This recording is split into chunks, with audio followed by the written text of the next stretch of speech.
What's happening, everyone? This is Uncle Devin, the children's drum cussionist. That means I'm not just a drummer and I'm not just a percussionist. I created my own word and I'm a drum cussionist. And welcome to We Nation Reads right here on We Nation Radio.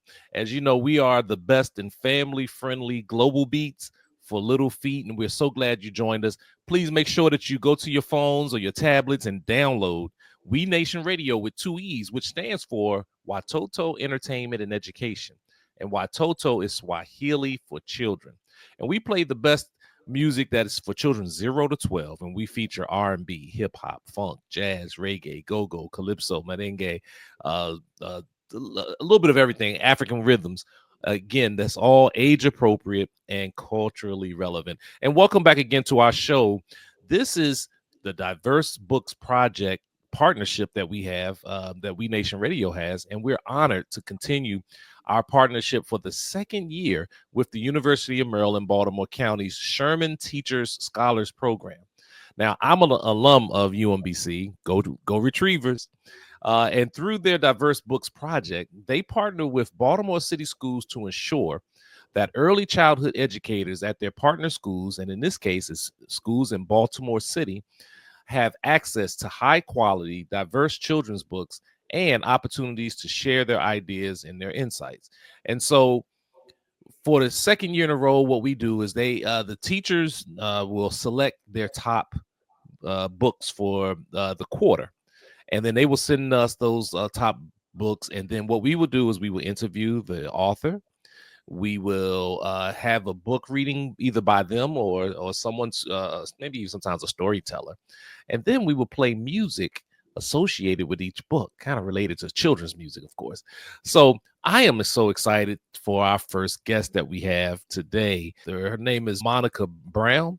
She is an award-winning author, over 30 magical multicultural picture books, 30, wow, for children, including Waiting for the Biblioburro. I think I got that right. Marisol McDonald Doesn't Match, which we're going to talk about today, and Lola Levine chapter book series, plus so many more that she will mention to us. And it was inspired by her Peruvian and Jewish heritage. Now, Monica's books have been featured in the New York Times, the Washington Post, and on NPR's All Things Considered, and have received multiple star reviews. And she is a recipient of 2 Américas Awards and Christopher Award, among others. And recent picture books by Monica include Frida and the Animalitos. So please help me to welcome to We Nation Radio, the one and only Monica Brown. Welcome to We Nation Reads. Hi, everyone. I'm so happy to be here. Thank you for having me. I'm looking forward to this conversation. Now, first of all, congratulations on having your book selected by, not by us, not by UMBC, but by Baltimore City Schools. Oh, I love that. I love the idea of the children of Baltimore reading my books and talking directly to them. I'm so excited and honored that you chose Marisol McDonald Doesn't Match, No Combina. Absolutely. And again, got to give a shout out to the Sherman Teachers Scholars Program at UMBC for this. So tell us, where do you live? I live in Arizona, Flagstaff, Arizona. Everyone thinks of cacti, but I live in the middle of a pine forest at almost 8,000 feet. And I live on a mountain, and I live and teach here too. So shout out to all my teachers out there as well. Yeah, my wife and I were just there in the end of December, the beginning of January, where we went to Scottsdale, and then we didn't want to leave Sedona, Arizona. It was beautiful. So beautiful. It is. I love hiking. That's you. If you move to this mountain, you become a hiker because it's beautiful. So. Right. Wow. And tell us a little bit about your background. Where'd you grow up? So I grew up in California. I am the daughter of a South American mother, a Peruvian immigrant. She was born in Piura, Peru, and came north when she was about 16 years old, and a North American father. And my father's grandparents immigrated from Hungary and Italy and Scotland. And I was told growing up that I'm a citizen of the world and that all people are my people. And so I try to put that feeling into my books for children. Wow, that's a great background. Have you been able to visit all those different places?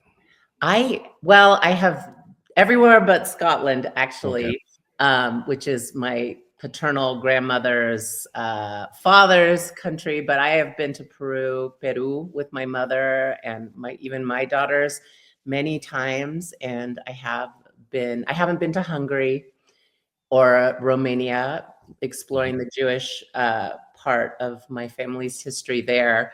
But I have definitely traveled in South America and spent a lot of time in Peru. Oh, wonderful. Well, traveling the world is very important. I haven't done as much as I want to, but I've been to several different places. So I always encourage people to do so. Now, growing up, did you read a lot of books? What made you want to be a book author? Well, I have always loved books. Was a little kid with a big imagination, and here's the secret: all children have big imaginations, and Mhm. books are a way to grow that, a way to open up pages and be transported and transformed and imagine different lives from our own. And so I grew up reading books. One of my tias, my tia Becky, was a kindergarten teacher. So she gave me books. And then as I grew older, they became meaningful in different ways. When I had a very challenging adolescence, they became friends, they became inspiration. Um, and I decided I wanted to live my life around words. So I became a journalist when I graduated from college, and then a teacher, which I still am. And then when I had children, my daughters Isabella and Juliana, I looked around and there were no books that represented or looked like our family. So I took the advice of one of my favorite authors, the late, great Toni Morrison, may she rest in power, who said that if there's a book you want to read, but it doesn't exist yet, that you should write it yourself. So that's Mm. what I did. Uh, that's right. Take everything into your own hands, and that's really how all books created. Someone decided that they were going to create something that didn't exist before. So and you have written 30 books, all for children. Is that correct? Yes, I've written, goodness, now I've probably written almost 36. I am really excited. I have a lot of books coming out. I started with a scholarly book and as a professor, but my passion and my heart is with writing for children. I think that it's been meaningful and joyful. I've gotten to travel, books travel, words travel. My books have been translated into, goodness, like almost a dozen languages. And I've gotten to meet children all over the United States, in the Américas, in Australia. And so it's been like the joy and honor of my life. So Okay. So you have the 30 books, but the one book that was selected by the Baltimore City Schools called Marisol McDonald Doesn't Match. Tell us a little bit about that and even just describe the front cover. I love this front cover. I had so much fun with this cover. The book is called Marisol McDonald Doesn't Match. And I will say that it grew out of something negative, some comments that were made at a family gathering, because I'm part of a big, beautiful mixed race family. And people don't understand sometimes what to do with children who contain multitudes, is what I like to say. And Mhm. they're often described as half this, half Latino, half Catholic, half Jewish, half white. And this doesn't just include Latinos, it includes so many children. And I had this radical belief that children shouldn't be described as fractions, that we Mhm. are whole, and that Right. I was the Latina daughter of a Latina woman. And yes, I grew up with two languages. Mhm. And I thought about children like my young self, and like, things I've seen with my own daughters, that they don't always fit into certain boxes, and people Mhm. like to place people in boxes. And so this character of a little girl who is teased because not only do her names don't match according to people, but she's also a nonconformist. She's really creative, and She learns and she teaches those around her. I also think children can teach us. And so with this book, when I read it, I hope that with humor and love, that we see how she teaches her teacher. We see what a beautiful multi-ethnic family looks like. We see children that can embrace every facet of their identity instead of have to choose. And so that's why I wrote this book. And it was actually one of the hardest that I ever had to get published, which is interesting to me because now it's one of my best-selling books. It's been really embraced and beloved by so many children and teachers and educators. So I'm excited to share it with you. And that's no surprise. The hardest ones are always the ones that you get the most reward from sometimes. But for those that are just tuning in, I am Uncle Devin, the children's drum cushionist, and you are tuned into We Nation Radio, to our We Nation Read segment, sponsored by the UMBC's Diverse Books Project. And our guest today is Monica Brown, author of a number of different books, but specifically we're talking about Marisol McDonald Doesn't Match. And I know you have this other book, Tito Puente, Mambo King, which, as a drummer, I love it. And you were going to mention something about the illustrator here, I believe. Oh, so my first children's picture book was My Name is Celia, Me llamo Celia, illustrated by Rafael Lopez. And he and I teamed up to talk about the Queen of Salsa. So we reunited to talk about the King of Mambo, Tito Puente. And by the way, you using the word drum cushionist is one that Marisol McDonald would heartily approve of because she likes that world of imagination. And so I love that's a perfect word for her. She would love it too. Well, thank you. And I have to admit, I heard someone use it almost like 30-something years ago. So I wish I could say I created it, but I definitely have borrowed it. Picasso said that good artists borrow and great artists steal. I love that. So we're going to take a listen to Marisol McDonald Doesn't Match. Check this out. Marisol McDonald Doesn't Match, No Combina is written by me, Monica Brown, illustrated by Sarah Palacios, and read with permission from Lee & Low Publishers. My name is Marisol McDonald, and I don't match. At least that's what everyone tells me. I play soccer with my cousin Tato, and he says, Marisol, your skin is brown like mine, but your hair is the color of carrots. You don't match. Actually, I say, my hair is the color of fire. And I kick the ball over Tato's head and into the goal. My brother says, Marisol, those pants don't match that shirt. They clash. But I love green polka dots and purple stripes. I think they go great together, don't you?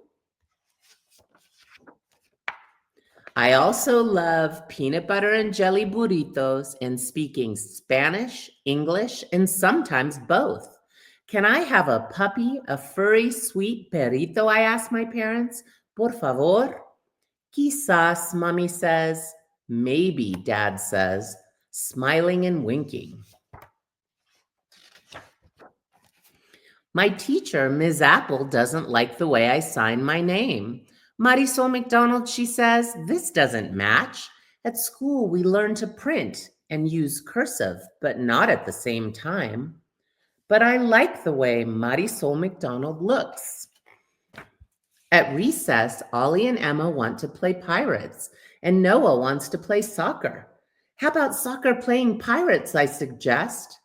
No way, they say, so I run off to play on the swings by myself. After recess, we have art, my favorite subject. I think my drawing surprises my friends. At lunch, Ollie walks over to me and scrunches his nose. A peanut butter and jelly burrito, he asks. I know, I say. It doesn't match, but it sure tastes good. Marisol, you couldn't match if you wanted to, Ollie says. Oh, yeah, I bet I can. The next day, I wake up and decide that today I, Marisol McDonald, will match. It's a little hard to find clothes that are all the same color. I play pirates with Ollie at recess, but it's not very fun. Why can't pirates play soccer anyway? I have a regular peanut butter and jelly sandwich at lunch, and the bread tastes mushy. Even art class is a little bit boring. Marisol, Ms. Apple says, what's wrong? This doesn't look like your usual work. I'm trying to match, I say with a frown. Why? Asks Ms. Apple. I can't think of a single good reason. At the end of the day, Ms. Apple hands me a note. I open it and it says, Marisol, I want you to know that I like you just the way you are. Because the Marisol McDonald that I know is a creative, unique, bilingual, Peruvian, Scottish American soccer playing artist and simply marvelous. Ms. Tamiko Apple. I skip all the way home. When I wake up on Saturday, I put on my pink shirt, my polka dot skirt, and my favorite hat, the one my abuelita brought me from Peru.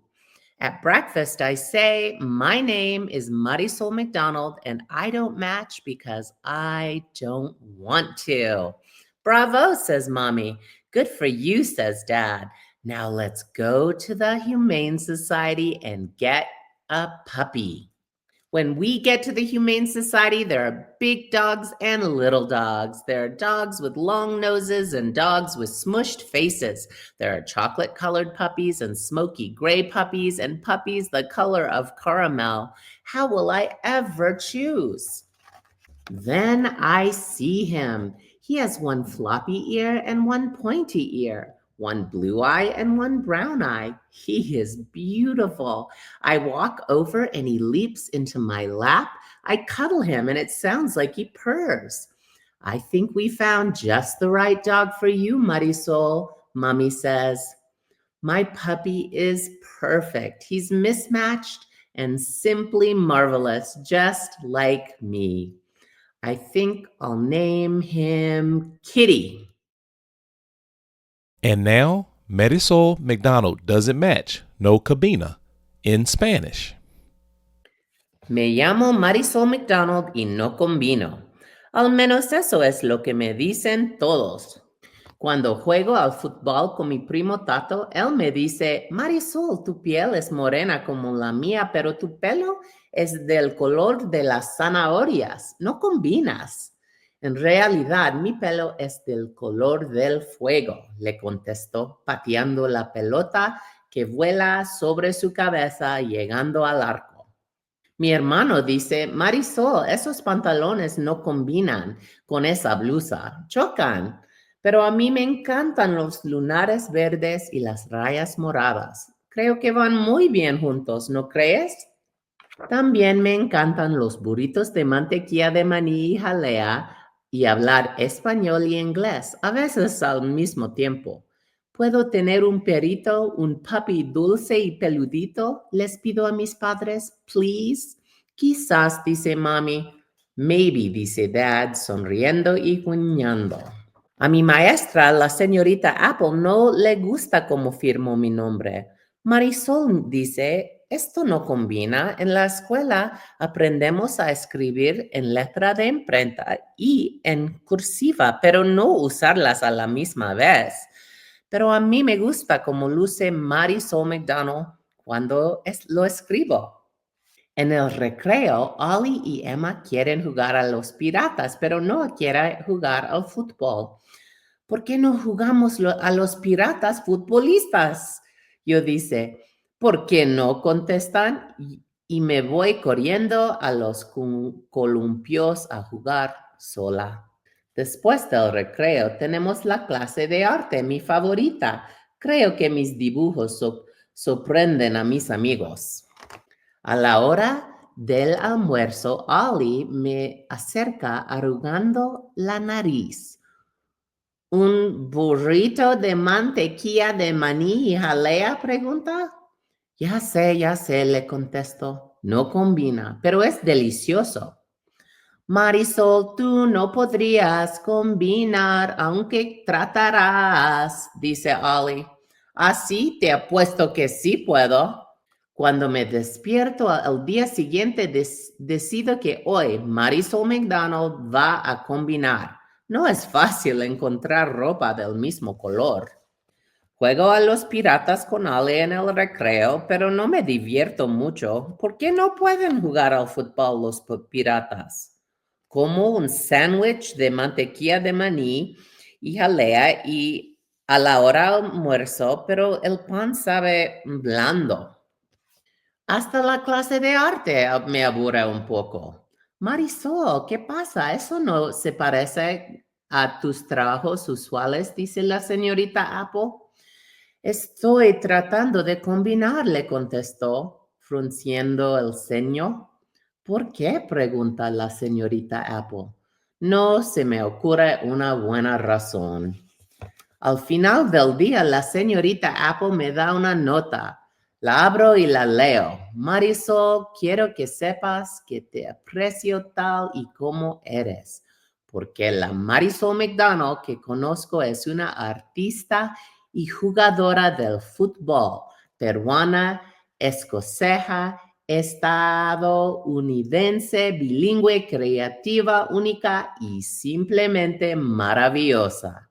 Señorita Tamiko Apple, brinco todo el camino de la casa, a casa. Cuando me despierto el sábado me pongo mi camisa rosada con mi falda de lunares y mi sombrero favorito, el que mi abuela me trajo del Perú. Durante el desayuno digo, me llamo Marisol McDonald y no combino porque no quiero hacerlo. Bravo, dice mami. Me alegro por ti, dice dad. Ahora vamos a la perrera a buscar tu perito. Cuando llegamos a la perrera, vemos perros grandes y perros pequeños. Hay perros con ocios largos y perros con caras chatas. Hay perritos del color de chocolate, perritos color gris humo y perritos color caramelo. ¿Cómo escogeré el mío? Hasta que lo veo. Tiene una oreja caída y una puntiaguda, un ojo azul y uno café. Es hermoso. Camino hacia él y salta en mi falda. Lo abrazo y parece que ronronea. Creo que hemos encontrado el perro perfecto para ti, Marisol, dice mami. Mi perito es perfecto. Él no combina y es simplemente maravilloso, igual que yo. Creo que lo llamaré Minino. You're listening to We Nation Radio. I am your host, Uncle Devin, the children's drum cushionist, and my guest is Monica Brown. And you just heard her reading the wonderful book, Marisol McDonald Doesn't Match. And, you know, a couple of things that stood out to me about that was the importance of the role of the teacher to reinforce and to really encourage her to be herself. Talk a little bit about that. Why is that important? Well, I have been a teacher for almost 3 decades. And one thing I realized is that children have taught me, and I work with adults, young adults at the college level, but I've also worked with high school students and young children. And so I think it's important to acknowledge that because we always learn from each other. So at first, Señorita Apple tells Marisol that yes, you use print or you use cursive, but you don't use it all at the same time. You never use it at the same time because Marisol McDonald likes to sign her name half in print and half in cursive because she likes the way it looks. And yes, do we need to understand the conventions of reading, writing, grammar? Absolutely. But can we also embrace our uniqueness and creativity? Yes. And teach children that we're all multiply literate, right? And depending on different communities, we can express ourselves differently. And it's also an affirmation, I think, the book, because of the code switching at times, that language is complex, that in her home, uh, in her home world, there can be this kind of code switching. And I think the message of the book overall is that to be bilingual is something to be celebrated and not denigrated, which is what we sometimes hear in the rhetoric around immigration and language. And we're hearing that right now. So I like that children can look at a bilingual book and see two beautiful languages side by side on the page. And instead of an assertion that it's English only, we can start to think about the richness of the way being bilingual can enhance our lives. Think of the world, how many more people we can communicate with, and if we know more than one language. And even if we don't know another language, we still have different literacy communities. The way we talk to our friends, or if we're in the music world or the dance world or the sports world, that's a richness that we should celebrate instead of trying to confine people into only one way of speaking, talking, and being. I was going to ask you about your thoughts about the president indicating that now the official language is only English, and what impact that you think that might have on those that are bilingual. Well, I think the new law, as I understand it, or the new decree, is that we are English only, but I like the idea of English and. Why not? I'm so grateful that my books have been translated into French, German, Chinese, Portuguese, Korean. And I love that children can be connected across the world to these stories. And I don't think that's something to be fearful of. I think it's interesting that we have children who, it's part of, degree requirements, learn another language, etc. There are no immigrants from my perspective as the daughter of an immigrant who came speaking Spanish only and then went on to learn English and get a college degree, that don't want their children to learn English. So let's celebrate that we have these skills. I know that that's what I taught my daughters, and so that's my comment on it. It's a skill and it's additive, not Absolutely. that takes away. And you were talking about being yourself and people telling you that you have to do certain things a certain way. I think about the great Dizzy Gillespie, trumpet player, whom I had the chance to perform with once in college. Wow. I have it on video so I can prove it. But the fact is, when there were traditional ways that they were telling people how to play the trumpet, and that you're not supposed to put a whole bunch of air in your cheeks when you play. But anyone that saw him, whenever he played, his cheeks will blow up like a frog. And he made the most, it was the non-conventional way of playing. And yet he became one of the world's greatest trumpet players doing it his way. And so while it's good to understand the conventional way, as you mentioned, it's also important to do it your own way. And that was what was important.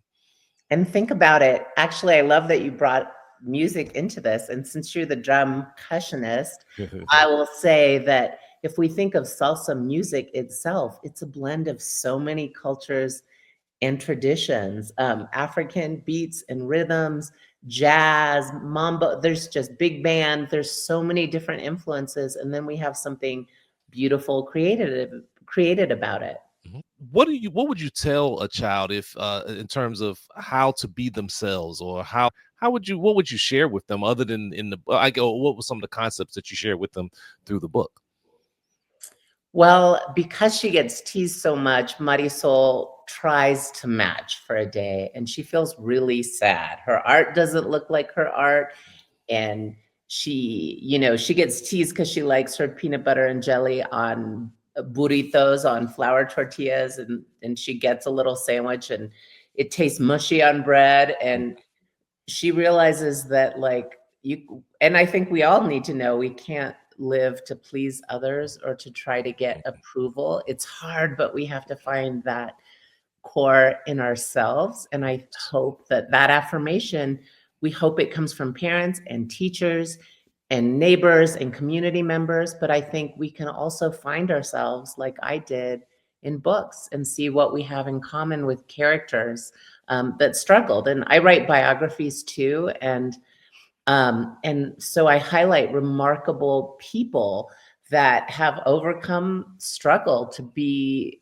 incredible and self-doubt. You know, I have a book called Pele, the King of Soccer, Pele El Rey. I'm a big football fan, soccer fan, like to the point of, you know, obsession, which is not uncommon among, you know, among Latinos.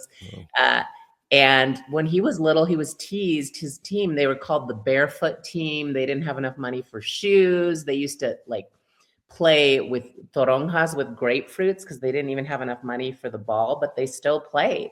And so then I tell children, like, so to be the best that you can be, do you need to be the richest? Do you need to have the fanciest shoes or uniforms? And Pele didn't. He was literally on the Barefoot Team when he started. Wow.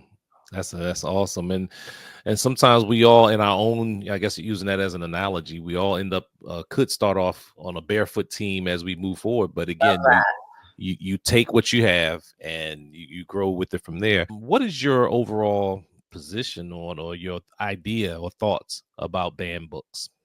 Well, first and foremost, I want to protect I certainly want to protect my grandsons. And I did, when I had young children, their right to read and to learn, and to learn about lives that don't exactly mirror their own. The famous and profound scholar, Dr. Rudine Sims Bishop, said that children's books can function as mirrors, windows, and sliding glass doors. So we can see reflections of ourselves, windows into other cultures, and walk through and have new adventures. And so I hope that continues, because I think that's actually the diversity and beauty of our people, is the strength of our country. So I don't understand the fear of difference and the fear of libraries, which for me have been a sanctuary. And I think that reading diverse books can only ultimately affirm and make us stronger in our own individual and familial religious values. So I get very concerned when even words now like equity and diversity and inclusion are seen as dangerous. We have heard the way words like woke have been mocked, and I worry, because I don't want us to fall asleep on justice and education and critical thinking. Absolutely. If someone wants to reach you, want to learn more about your books, how can they do so? Well, my books, first and foremost, are still available at most every public library, I imagine, in the United States, and wherever fine books are sold, I hope.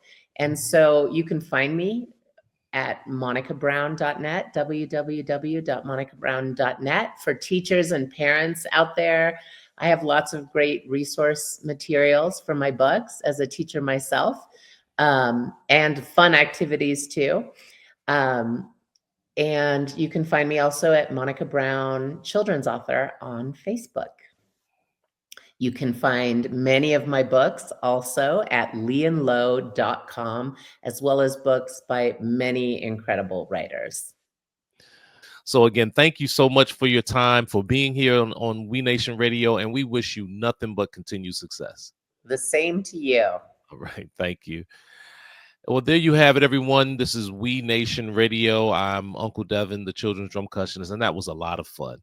So make sure that you follow us. You can download our app right now on your phone, your iPhone, your Android, iPhone, on your tablet. Just go to We Nation Radio with 2 E's, and download our app, and you can listen to 24/7 commercial-free radio for you and for children, designed for children 0 to 12. Well, again, I got to give a shout out to the UMBC's Diverse Books Project. Thank you so much. And again, we're honored to be continuing our partnership with them for the second year with the University of Maryland's Baltimore County's Diverse Books Project. You can find more information out by from them or about them by going to the sherman.umbc.edu actually .edu. It should take you straight to their page, and you can find more. For those that are watching on YouTube or on any of the videos, you'll see the information. But just look up the UMBC Sherman Teacher Scholars Program, and they can have that information there. So listen, it's time for me to go. So thank you so much. Stay tuned, because we got more authors coming to you shortly, and we're so honored that you have been taking some of your special time to be with us. So I got to get out of here. So just remember, as I always say, life is a drum, so beat it.